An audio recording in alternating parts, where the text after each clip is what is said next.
नमस्कार, स्वागत है आप सभी का आपके अपने यूट्यूब प्लेटफॉर्म उदय एजुकेशन और उदय स्टडी क्लासेज में। बात करेंगे कक्षा 7 के विज्ञान विषय के पेपर के बारे में, जो कि आपके आने वाले एग्जाम की दृष्टि से काफ़ी इंपॉर्टेंट रहने वाला है और आपके लिए वरदान साबित होने वाला है। तो आप सभी विद्यार्थियों से निवेदन रहेगा, वीडियो को अंत तक देखिएगा, वीडियो को लाइक कर दीजिएगा। अभी तक आपने उदय स्टडी और उदय एजुकेशन को सब्सक्राइब नहीं किया है तो चैनल को सब्सक्राइब जरूर कर लीजिएगा। आपके एग्जाम तक सारे पेपर यहाँ पे अपलोड किए जाएंगे और जो हम पेपर अपलोड कर रहे हैं उनमें से कई सारे प्रश्न आपके एग्जाम में सीधे ही पूछे जाएंगे। तो आप सभी विद्यार्थियों से निवेदन रहेगा, वीडियो को अंत तक देखिएगा। और अगर ये पेपर आपको चाहिए पूरा का पूरा तो बिल्कुल वीडियो के बीच में कहीं पे भी मैं बता सकता हूँ पेपर कहाँ पे मिलेगा, तो इसलिए आप वीडियो को अंत तक देखिएगा और ज़रूर आपको ये पेपर मिल जाएगा। चलिए पहले प्रश्न की ओर बढ़ते हैं। उससे पहले आपसे निवेदन एक बार फिर से रहेगा, चैनल को सब्सक्राइब जरूर कर दीजिएगा। पहला प्रश्न विद्यार्थियों आपके स्क्रीन पे है कि कीटों को पकड़कर अपना आहार बनाने वाले पादप के नाम हैं अमरबेल, गुड़हल, घटपर्णी या फिर गुलाब। विद्यार्थियों इसका सही आंसर क्या हो जाएगा? घटपर्णी। ऑप्शन नंबर स रहेगा इसका सही आंसर, आपको सर ने पढ़ाया होगा। चलिए प्रश्न संख्या 2 आपके स्क्रीन पे हैं।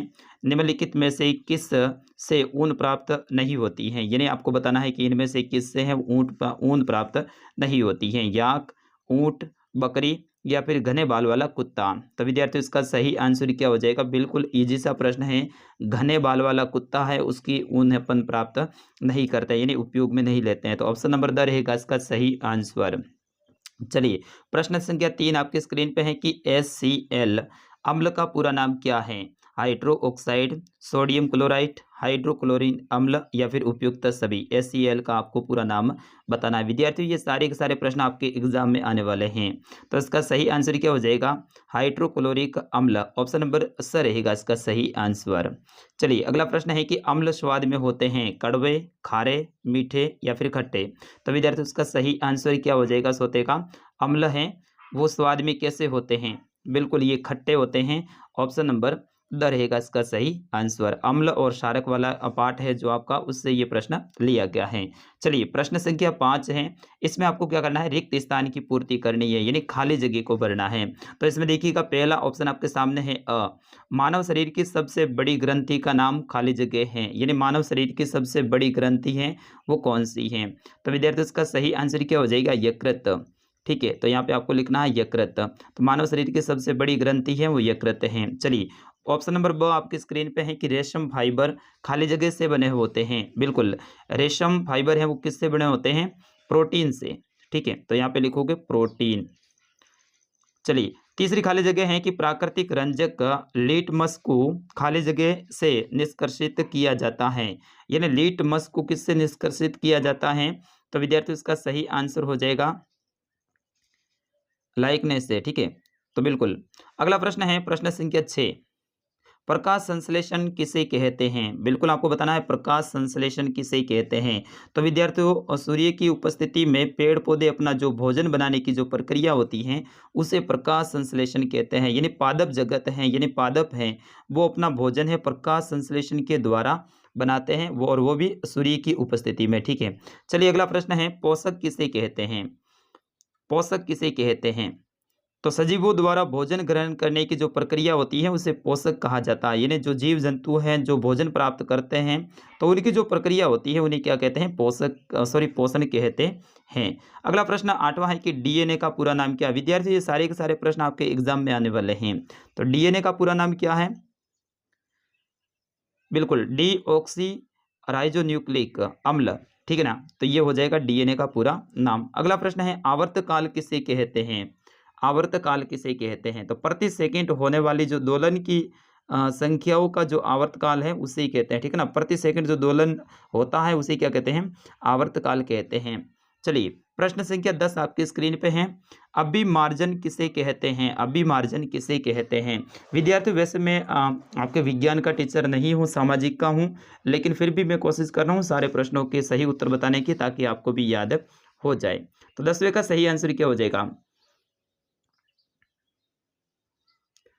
तो ऊन के अंदर से जो धूल के कण और जो चिकनाई होती है यानी मिट्टी वगैरह होती है, उनको जो हटाने की जो प्रक्रिया होती है ना, उसे अभिमार्जन कहते हैं। अभिमार्जन का मतलब है उसके अंदर से जो मिट्टी वगैरह है, धूल वगैरह है, उनको जो दूर करने का, पृथक करने का जो काम होता है ना, उसे अभिमार्जन कहते हैं। अलग करने के काम को क्या कहते हैं? अभिमार्जन कहते हैं।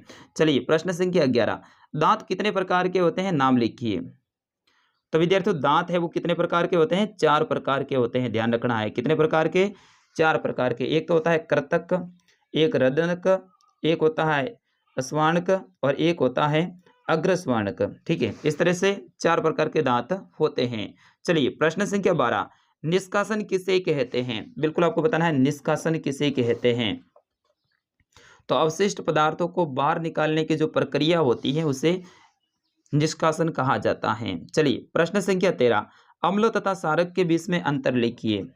अम्ल और क्षारक के बीच में अंतर, यानी ये बड़ा है लेकिन फिर भी मैं आपको बता देता हूं। बिल्कुल, अम्ल है वो खट्टे होते हैं, जबकि क्षारक है वो कैसे होते हैं? कड़वे होते हैं। एक तो ये अंतर आप बता सकते हैं।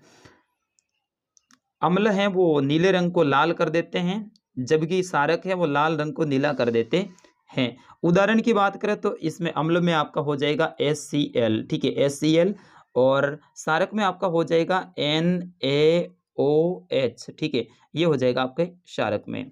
चलिए अगला प्रश्न है, प्रश्न संख्या 14, कोई कार है वो 40 किलोमीटर प्रति घंटे की चाल से 30 मिनट चलती है, इसके पश्चात वो 60 किलोमीटर प्रति घंटे की चाल से 15 मिनट चलती है, तो कार के द्वारा तय गई की दूरी है वो ज्ञात करनी है।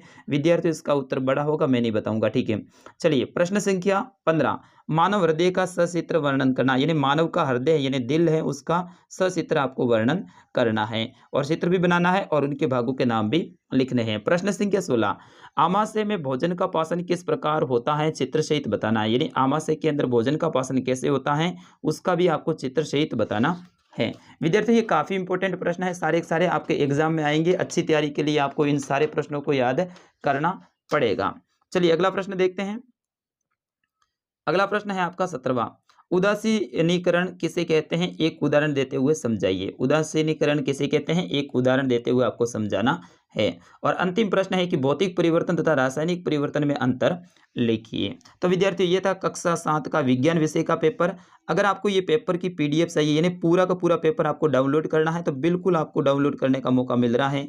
आप जाइए हमारी वेबसाइट पे, वीडियो के डिस्क्रिप्शन में उस वेबसाइट की लिंक दे रखी है। डिस्कशन आपको अगर समझ में नहीं आता है तो कक्षा 7 सामाजिक विज्ञान पेपर वगैरह ये जो नाम लिखा हुआ है ना, उसके ऊपर आप क्लिक करो। क्लिक करते ही नीचे है ना बहुत बड़ा विवरण खुल जाएगा, और उसी विवरण के अंदर आपको यहाँ पे ऑप्शन मिल जाएगा PDF डाउनलोड का। उसके ऊपर आपको क्लिक करना है, सीधे आप गूगल में चले जाएंगे, वहाँ पे हमारी वेबसाइट है और वहाँ से आप आराम से पेपर को डाउनलोड कर सकते हैं। वहाँ पे डाउनलोड का ऑप्शन आपके सामने होगा। तो विद्यार्थी मिलते हैं अगले वीडियो में, तब तक के लिए नमस्कार, जय हिंद।